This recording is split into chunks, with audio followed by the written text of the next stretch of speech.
함께 읽습니다. 시작. 태초에 말씀이 계시니라. 이 말씀이 하나님과 함께 계셨으니 이 말씀은 곧 하나님이시니라. 아멘. 기도하겠습니다. 하나님 은혜 감사드립니다. 오 찬양 예배 드릴 때 주정의 예물을 드립니다. 특별히 정경순 권사님 이사 감사 예물 드립니다. 영광 받아 주옵시고 은혜 입혀 주실 때에 새로운 처소 허락해 주셨으니 그곳에서도 여전히 변함없이 임마누엘 되신 주님 모시고 소망 가운데 하나님의 은혜로 남은 여생 복되게 건강하게 살아갈 수 있도록 주께서 새로운 처소 가운데 주의 은총 더하여 주옵소서. 예수님 이름으로 기도 올리옵나이다. 할렐루야. 서로 인사합시다. 주의 이름으로 사랑합니다. 은혜를 충만하게 받읍시다. 졸리지 않도록 행복한 예배가 됩시다. 할렐루야. 졸리지 않도록 행복한 예배가 돼야 되는데요. 그럼 졸면 어떻게 되는가? 편안한 예배가 돼. 평안하나 행복하나 같은 말이에요. 다 행복한 예배가 될 줄 믿습니다. 지난주에 목사님들이 한 11분이 모여가지고 저에게 연락이 왔어요. 연락이 오기를 설교 만드는 법을 가르쳐달라고 연락이 왔어요. 그래서 제가 깜짝 놀랐고 나도 못하는데 뭔 설교 만들래 아니라는 거예요. 전에 여기서 설교 훈련도 했었고 자기들이 다 알고 전화를 하니까 한번 와서 해달라는 거예요. 그래서 11명이 모여서 뭘 하느냐 물어봤더니 자기들이 한 편의 설교를 다 해가지고 온대요. 해가지고 와서 이제 이렇게 서로 그 비교를 하고 뭐 그런다고 그래요. 그래서 아무것도 알았다고 갔어요. 가가지고 5분은 좀 짧고 10분 해달라고 하면 10분만 해주고 30분 해달라고 하면 30분 해주고 조금 더 해달라고 하면 조금 더 해줄 테니까 내가 설교를 가르쳐 주는 게 아니라 설교 만드는 법을 가르쳐 주는 거니까 설교는 본인들이 알아서 만들고 이제 시작을 했어요. 그래서 제가 그랬어요. 그런 예를 들어줬어요. 가사 노동은 다 하잖아요, 우리가. 그런데 가사 노동을 통해서 다이어트 하는 법. 어차피 하는 건데 그걸 통해서 어떻게 하면 다이어트까지 효과가 있다는 거예요. 그래서 두 그룹을 나눠 가지고 한 그룹은 가사 노동을 하는데 이렇게 하면 다이어트까지 효과가 있다. 이 교육을 시켜준 거예요. 교육을. 다른 한 그룹은 아무 얘기도 안 하고 앞으로 이런 일을 이제 규칙적으로 해야 된다. 이렇게 해서 그러니까 똑같아. 일양은. 일은 똑같이 하는 거예요. 근데 여기는 가사 노동을 통해서 다이어트까지 효과가 볼 수가 있다. 이 설명을 해줬고 여기는 그런저런 아무 얘기도 안 해주고 앞으로 6개월간은 이런 생활을 한다. 이렇게 했어요. 그랬더니 6개월 후 이건 실제로 실험을 해본 거예요. 했더니 설명을 들은 그룹은 다이어트 효과가 있었어요. 다이어트 효과가 있고 무엇보다도 정신 건강이 좋아졌어요. 그러니까 몸도 더 건강해졌어요. 그러니까 다이어트도 되고 몸도 마음도 건강해진 거예요. 그런데 아무 소리 안 하고 똑같은 내용을 시켰던 이 B그룹은 가사 노동이 엄청 스트레스가 된 거예요. 이분들은. 그래가지고 다이어트 효과가 전혀 없었어요. 이분들은. 똑같이 하는데 이거는 다이어트 효과가 전혀 없고 가사 노동이 되어가지고 스트레스만 왕창 받고 건강이 나빠져 버렸어요. 뭔 말 하려고 하는지 조금 눈치챈 사람들은 상당히 그 눈치가 빠른 분들이요. 어떤 목적을 가지고 무엇을 어떻게 해야 되겠다라고 하는 정확한 룰을 가지고 모여서 연습을 하면 효과도 있고 스트레스도 안 받고 실력도 늘어요. 그런데 한 편씩 다 해가지고 10명 이렇게 오면 지적질만 돼. 필경 쌈만 나고 실력은 안 들고 짜증만 나고 스트레스만 받아. 그래서 이 모임은 필경 조만간에 깨진다. 왜? 첫째, 실력이 안 늘어. 그리고 설교라는 건 한번 딱 만들어 놓으면 중간에 뜯어 고칠 수가 없는 거요. 내가 만든 사람만 고칠 수가 있는데, 여기는 이렇게 하면 좋겠다 저렇게 하면 좋겠다 하면은 이게 이제 설교가 아니고 연설문이 돼. 이게 안 되는 거예요. 그리고 설교는 각각의 하나님이 주신 영감이 들어가 있어요. 똑같은 본문을 가지고 똑같은 내용이라도 누가 외치느냐에 따라서, 외치는 방법에 따라서도 은혜가 달라지는 거예요. 이해가 되시죠? 그러니까 이게 다양해요. 이것이 딱 이거다 이렇게 할 수가 없어요. 할 수가 없습니다. 그러니까 여러분들은 룰이 있어야 된다. 룰이. 그리고 가장 기본적인 거를 배워야 된다. 훈련을 해야 된다. 그것이 뭐냐? 관찰, 해석, 적용이다. 관찰을 해야지. 관찰. 자동차가 쫙 지나간단 말이오. 자동차가 쫙 지나가니까 차 지나가네? 이렇게 말해서 한 사람이, 그러니까 옆에 있던 사람이 그랜저고만 그랬어. 어? 그리고 옆에 있던 사람이 야 저거 3000cc다 이랬단 말이오. 근데 그 옆에 있는 애가 하이브리드네. 자, 여러분, 자동차가 그랜저인데 3000cc의 하이브리드야. 맨 마지막 사람은 4개를 관찰을 한 거예요. 똑같이 차가 지나갔는데 맨 첫 번째 사람은 차 지나갔어. 차 지나갔어. 그래서 머리를 많이 쓰면 쓸수록 관찰이 많이 되고, 관찰이 많이 되면 될수록 정말 거기에서 하나님께서 우리에게 주신 다양한 하나님의 은혜와 하나님의 사랑과 하나님의 뜻이 발견이 되는 거예요. 발견이 되는 거예요. 그래서 이 관찰을 어떻게 할 것이냐? 관찰했으면 그럼 이거 본문 해석을 해야 할 거 아니에요. 해석을 어떻게 할 거예요? 해석을 했으면 이제 설교의 하이라이트가 뭐냐면 적용이요. 자, 오늘 또 말씀이 하는 그 일부 예배 때, 사실은 일부 11시 예배 때 이 말씀을 먼저 하고 11시 예배를 오후에 해야 되는데, 오후에는 가는 분들 계시잖아. 그래서 적용 포인트가 더 강력한 게 11시 예배 때 한 게 적용 포인트. 나에게 주신 말씀이라고 하는 아주 정확한 적용 포인트가 있잖아요. 이게 설교의 꽃이요. 앞으로 설교 준비하실 분들은 이렇게 해요. 이제 이런 얘기를 했어요. 그러면서 그러니까 적용은 하이라이트, 막연하게 나열해놓고 뭔가 막 그런 사람 있잖아요. 뭐 어떤 시어머니가 그래서 우리 며느리는 그냥 주방에 들어가면 뭐를 헌디야. 이제나 밥 나올까? 이제나 안 와. 이놈의 밥이 안 와. 도대체 얼마나 많이 올라오고 저런가. 뭐야 막 주방은 그냥 난리 쳐졌어 막. 그 보니까 딸랑 일식 3찬이요. 그러면 시어머니들이 열받아 버린디야. 도대체 모르고 마찬가지로 뭘 막 했는데 뭔 말 한지를 몰라. 예배 끝나고 가는데 뭔 얘기인지 아시겠어요? 그러면 성도들이 뭐 받아? 열받아. 성령 충만해진다 이 말이요. 열받으니까. 그래서 적용 포인트 이런 얘기를 이제 해줬어요. 그랬더니 막연하대요. 그러면서 그러면서 제가 그랬어요. 육가 원칙, 언제 어디서 누가 무엇을 왜를 항상 따져 물어라. 언제, 예수님이 언제 얘기를 하셨는가, 어디서 하셨는가, 누구에게 하셨는가, 무엇을 얘기했는가, 왜 하셨는가. 이게 육가 원칙인 거예요. 육가 원칙.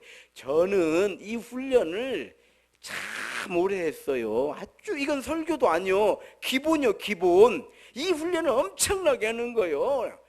그랬더니 저더러 뭔지 기가 막힌 것 같은데 그러면 설교를 한번 해주랴. 그래서 요한복음 1장 1절을 우리가 보편적으로 요한복음 1장 대초의 말씀이 이 말씀이 하나님과 함께 계시니 말씀이고 하나님이시다. 이 말씀으로 제가 2편의 설교를 거기서 해줬어요. 2편인 게 5분씩 즉석에서 해줬던 것이 오늘 2편의 설교예요. 뭔지 아시겠죠? 제가 그랬어요. 훈련이 된 사람은 관찰이 돼, 해석이 돼, 적용이 돼. 그래서 말씀이 곧 하나님이요. 말씀이 곧 하나님이요. 자, 이걸 어떻게 설교할 거냐? 우리 다 아는 이야기예요. 말씀이 하나님이잖아요. 말씀이 하나님이에요. 그러니까 아브라함도 말씀 받은 거고 노아도 전부 하나님의 종들은 말씀을 받았어요. 하나님을 직접 본 자는 아무도 없어요. 그래서 아브라함은 갈 바를 알지 못하지만 그 말씀을 하나님으로 알고 갔어요. 그래서 이 믿음이 위대한 거예요. 위대한 거예요. 모세는 생명을 걸고 바로에게 갔어요. 왜? 해방시키라고 하니까. 하나님께서 너는 이 지팡이만 들고 가면 역사는 내가 다 이룰 것이다. 너는 이거를 믿으라 이 말이요. 뭔 얘기인지 아시겠어요? 그러니까 모세는 그냥 하나님이 하신다고 했으니까 가는 거예요. 말씀을 하나님으로 믿고 그 말씀이 가슴에 품었을 때 하나님은 나와 지금 함께 가시는 거예요. 아니면 그 말씀을 가슴에 품었을 때 나는 하나님을 따라가고 있는 거예요. 할렐루야. 그랬더니 어마어마한 하나님의 역사가 일어났으니까 이 어마어마한 하나님의 역사를 보면서 하나님을 보는 거예요. 그래서 하나님은 믿음의 크기만큼 보이는 거예요. 믿음이 적은 사람은 우리가 거울로 보는 것처럼 희미해. 옛날에는 그 청동 구리를 갈아가지고 쫙 갈아서 이렇게 거울을 봤으니까 지금 거울 같지 않거든요. 그래서 믿음만큼 하나님 보게 되라 이 말이에요. 기드온이라고 하는 사람 있잖아요. 히브리서 11장에도 기드온, 입다바락, 삼손의 일을 말하려면 시간이 부족하다. 기드온의 다른 이름 여룻바알이에요. 바알과 다투다 이런 뜻이에요. 기드온은 타작마당에서 타작을 하고 있다가 포도주 틀에서 밀을 타작할 때에 이스라엘 백성을 위하여 미디안과 싸우라고 하는 말씀을 받았어요. 아니 형 타작하고 있는데 농사꾼인데 하나님께서 기드온에게 너가 미디안으로부터 이스라엘을 구해라 이 말씀을 받은 거예요. 아니 제가 어떻게 군사를 모집했더니 22,000명이 모인 거예요. 기드온이 생각할 때 이 정도면 한번 해볼 만하네 이랬더니 하나님께서 기드온에게 기드온아 너무 많다 너무 많아 잘라내라. 22,000명이나 데리고 가야 한번 싸워볼까 하는데 이것도 지금 많은 수가 아닌데 어떻게 할까요? 그랬더니 다 강으로 데려가서 무릎을 꿇는 자들은 다 보내라. 그래서 이번 전쟁은 무릎 꿇지 않는 전쟁이 되었던 거예요. 무릎을 꿇는 자는 다 돌려버려. 아무리 싸우고 싶어도 일단 무릎 꿇고 물을 먹은 사람은 다 보내버려. 그러니까 300명이 남어. 300명. 항아리를 준비하고 횃불을 준비하고 항아리를 깨면서 기드온의 횃불이라고 하고 나가니까 미디안이 자중질환이 일어나서 전쟁이 끝나버려. 뭐예요? 하나님 말씀을 믿고. 그러면 이 300명도 돌아가야 되거든요. 근데 이 300명은 왜 안 돌아가냐? 이거 무릎을 안 꿇는 이 친구들은 죽으면 죽어도 절대 껍벌이 서말이면 처갓집 친세를 안 지는 사람들이야. 이 사람들이 뭔 얘기인지 아시겠냐고. 그러니까 안 돌아가. 이 사람들은 300명이면 웬만하면 지금 돌아가야 되거든요. 아니 300명 가지고 10만 대군 어떻게 하냐 이 말이요. 안 돌아가. 왜? 그러니까 이 무릎을 안 꿇는 거예요. 이 사람들을 데리고 전쟁을. 왜 이런 전쟁이 가능하냐? 그렇죠. 하나님 말씀을 하나님으로 믿으니까 이 전쟁이 가능하더라 이 말이에요. 세례 요한은 주의 길을 예비하라. 그래서 예수 메시아가 될 시대에 오신다라고 하는 사명감을 가지고 광야에서 준비를 하고 있는 거예요. 세례 요한이 얼마나 준비를 잘하는데 사람들이 모여드는데 엄청난 제자가 만들어지는 거예요. 오늘 세례 요한은 그러는 거예요. 나는 메시아가 아니다. 주의 길을 예비하도록 보냄받은 자라 그래.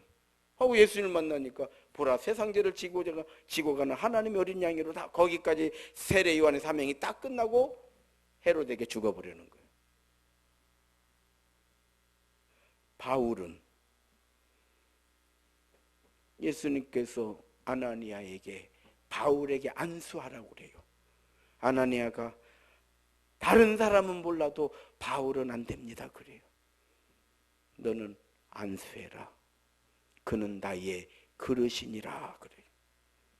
바울 사도는요, 나는 이방인의 사도다 외치고 평생 이방 전도를 하는 거예요. 시몬이야말로 또 참 특별한 제자죠. 말씀에 의지하여, 아주 유명한 시몬의 고백이죠. 말씀에 의지하여. 그랬더니 예수님께서 말씀을 의지하는 시몬을 향해서 너는 나를 따라오너라. 내가 너로 하여금 사람을 낚는 어부가 되게 하리라. 이렇게 부르시는 거예요.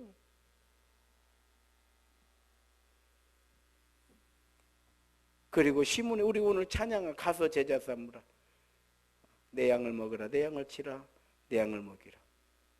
가서 제자 삼아 아버지 아들과 성령의 이름으로 세례를 주고 내가 너에게 분부한 모든 것들을 가르쳐 지키게 하라. 그래서 시몬은 설교자가 되는 거예요. 우리가 하나님의 말씀인 성경을, 우리가 하나님의 말씀인 설교를 오직 믿음으로 들을 때 하나님은 우리 안에서 믿음의 역사를 이루어 가신다라고 하는 것의 출발이 뭐냐면 요한복음 1장 1절인 거예요. 그래 우리가 말씀을 보고 듣고 읽고 그 말씀을 외우고 그 말씀을 하나님으로 모시고 그 말씀에 의지하여 가슴에 품고 기도하면 우리가 하나님 안에 있는 것을 우리가 느끼게 되고 그 느낌과 믿음은 우리 안에서 우리의 삶의 현장에서 믿음의 능력으로 드러난다라고 하는 그 말씀의 시작이 요한복음 1장 1절인 거예요. 우리 신앙생활을 그렇게 하라고 얘기하려고 첫 줄에 이걸 쓰는 거예요. 결론을 딱 써버린 거예요. 그러니까 요한복음 1장 1절이 시작이면서 동시에 요한복음의 결론이요. 말씀이 육신인데 우리 가운데 거하심에 우리가 그의 영광을 보니 은혜와 진리가 충만하더라. 이 결론이요. 결론. 예수님께서는 그의 신앙 고백을 듣고 내 믿음대로 되라 이렇게 말씀하신 거예요. 오늘 하나님 말씀을 듣고 그걸 가슴에 품고 믿으면 이게 믿음이 되는 거예요. 이게 하나님을 만나는 방법이다 이 말이요. 이게 하나님을 우리가 그렇게 하나님 보고 싶으면 말씀을 하나님으로 믿고 이 말씀을 품고 기도하는 가운데 이 말씀과 함께 나아가면 하나님을 보는 거예요. 달을 보라 하니까 손가락 끝을 보면서 선생님 달이 어디 있습니까? 달이 어디? 이 어리석은 중생들아. 그러니까 성철도 그 안 좋은 말은 했어. 이 어리석은 중생들아 반말했어요. 책에 보면 이 어리석은 중생들아 달을 보라. 그래서 달을 보라요. 내 손가락을 보지 말고 달을 보라 이 말이요. 나도 참 내가 스님들 책 안 보는데 그 양반 책은 사서 봤네. 그 책 나왔잖아. 산은 산이 물은 물이요. 그 말이 그럼 당연히 산이 산이지. 그럼 뭐 산이 물이요? 물이지. 그러면 물이 산이요? 그럼에도 불구하고 가장 그 뭐라고 말할까요? 상식적인 것이 가장 큰 진리다 이 말이에요. 우리는 산을 산으로 안 보고 물을 물로 안 보는 뭔가 왜곡되어져 있다 이 말이에요. 이해가 되죠? 인생을 인생으로 보지 않고 뭔가 우리 인생들은 다 왜곡이 되어 있어. 이상한 걸 가지고 행복이라고 자꾸 그걸 쫓아다니니까 우리가 불행한 거다 이 말이요. 내용인지 그렇게는 안 써졌는데 내가 이제 우리는 설교자니까 주석을 잘 달잖아. 그 말 하려고 했던 거예요. 그 말하려고. 마음을 비우면 되는데, 심령이 가난한 자는 천국이 저희 것인데 마음을 비우지 않으니 천국이 없어. 천국이 없어. 다 그런 거예요. 한국교회 믿음의 증인들의 공통점은 그들의 제자 베드로처럼 말씀에 의지하여 믿음으로, 믿음의 능력으로 체험을 했던 거예요. 말씀에 의지하여, 말씀에 의지하여. 막 옛날에는 막 부흥 강사들이 와서 막 설교하면, 그때 부흥 강사들 신났어. 재밌었어. 진짜 재밌었어요. 막 남편 안 오면 신발에다가 갈고 오라가 뭐냐, 그 옛날에 그 냄새나는 신발을 품고 와가지고 전부 다 앞에다가 남편 신발 놓고 기도하고 있어요. 이런 유치한 일이 어디가 있어요. 그러나 그런 유치한 일이 전도의 열매를 맺었다는 걸 알아야 돼요. 그런 유치한 일이, 전 지금도 저희 옆에 교회에서 부흥 집회를 하는데, 이 부흥 강사님이 여러분들 내일은 헌금을 하는데 헌금을 그냥 이렇게 봉투를 내지 말고 작품을 만들어서 내라는 거예요. 그랬더니 그 당시에 줄줄이 사탕이 유행했을 때요. 줄줄이 사탕 기억나시죠? 그럼 막 봉투를 막 쫙, 낚시줄인가 보시면 줄줄이로 쫙 해가지고 제 기도 제목을 다 적어가지고 목사님 이제 드는 거예요. 이건 누구 거요? 이런 유치한 행동이 믿음의 역사를 이루었어요. 말씀을 하나님, 헌금을 하는 얘기 아니에요. 지금 그랬다가는 뭔 강사가 뭔 저런 강사, 다음날 안 모여. 그래서 내 말은, 지금 내가 하는 요지는 뭐냐, 옛날 부흥 강사들 수지 맞았었다고. 요새는 안 통해요. 그렇게 해가지고는 통화들 안 해, 통화들 아니요. 별 방법으로 막 해가지고 오는 거요. 그런데요, 그 교회는 부흥을 했어. 그 교회는요, 목사님이, 야, 내 인물의 절반 정도밖에 안 돼. 나도 안 되는데 그 양반은 더 안 돼. 하고 신방을 다니면은요, 그 사람들이, 목사님 왜 저렇게 생겼어? 이런단 말이야. 이래 내가 봐도 참 그려. 그런데 그 교회는 부흥이 돼. 우리 교회는 좋은 목사님 모셔와가지고 부흥이 안 돼. 우리 교회는 왜? 그런 얘기, 막 줄줄이 사탕으로 갖고 오자. 그러면 뭔 부흥 강사가 지금 뭐 시대가 어느 시대가인데 믿음으로 기도하면 되는 것이 뭔 줄줄이 사탕까지 얘기하고 이렇게 해가지고 다음날 안 와. 우리 교회는 부흥 안 돼. 정말이란 말이요. 나 이게 간증하는 거요. 즉 그냥 마음에 품고 기도하고 하나님께서 나에게 주시는 말씀이다 믿고 그렇게 하니까 하나님을 만나더라 이 말이요. 말씀에 의지하여 기도하고, 말씀에 의지해서 헌신하고 충성하고 믿음의 용기를 내고, 그랬더니 믿음의 지혜도 얻고 믿음의 역사를 만들어 가더라. 말씀이 곧 하나님이에요.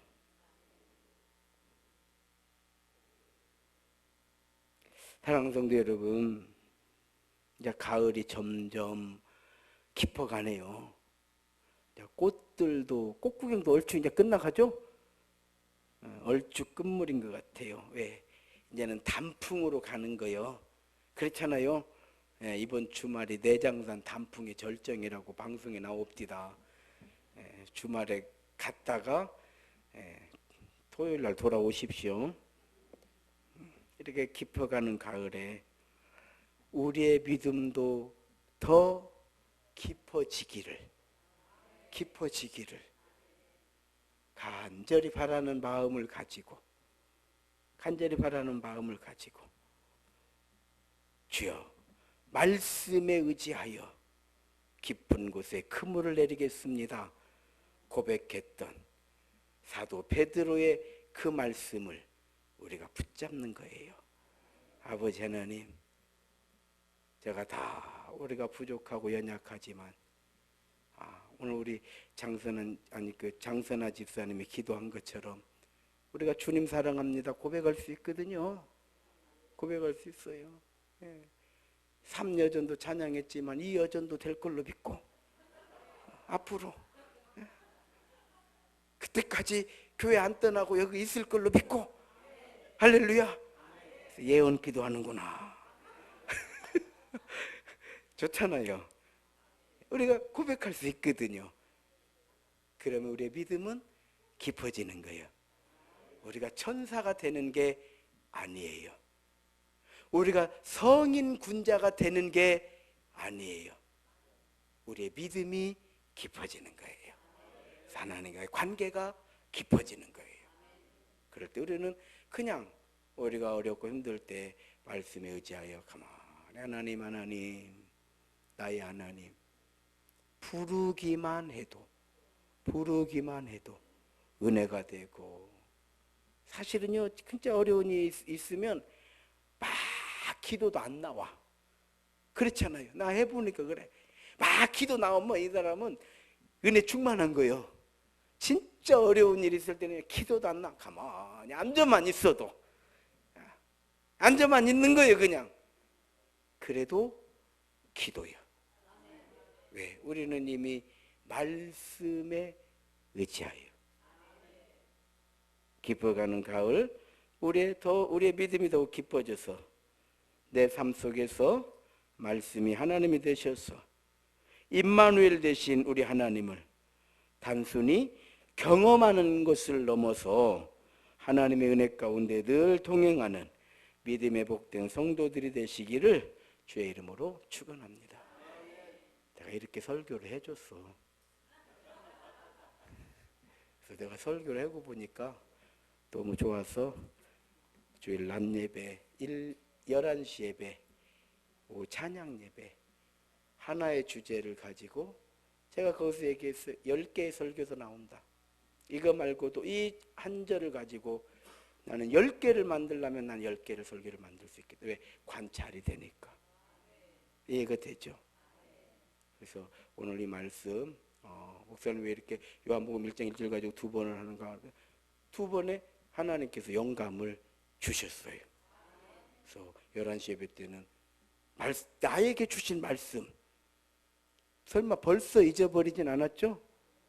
예, 그 말씀 붙잡으시고 오늘은요 깊어가는 가을처럼 우리의 믿음도 더 깊어가서 깊은 곳에 그물을 내려라 라고 했던 예수님의 말씀 듣고 시몬이 말씀에 의지하여 그물을 내리겠습니다. 이제 내 차례입니다. 제가 말씀에 의지하여 그물을 내리겠습니다. 믿음의 더 깊은 곳으로 들어가는, 믿음에 성숙해져가는, 충만해져가는 우리 새 임성도들이 다 되시기를 주의 이름으로 축원합니다. 이 시간 함께 기도하시겠습니다. 기도하실 때 말씀이 곧 하나님이신데 우리에게 많은 말씀 주셨잖아요. 우리가 많은 은혜 받았었고요. 그렇기 때문에 우리가 다 잊어버린 게 아니고 그 말씀이 있었기에 우리가 여기까지 오게 된 것이고요. 말세된 이때에도 믿음으로 사는 힘이에요. 오늘 또 우리에게 은혜 주신 아버지 하나님 감사합니다. 기도하시고요. 더욱더 믿음에 충성된 하나님의 거룩한 백성의 삶을 살기를 원합니다. 기도해 주시고요. 우리 교회가 지금 전도하고 있는데 전도의 많은 열매가 맺히게 될 줄로 믿습니다. 기도해 주시고요. 시대가 어려운데요. 성도 여러분 개인의 우리 개인적인 우리 가정에 주신 기도의 제목들이 있잖아요. 자녀들을 위해서도 자기 기도 이 시간 함께 통성으로 기도하시겠습니다. 은혜로우신 아버지 하나님 고맙고 감사드립니다.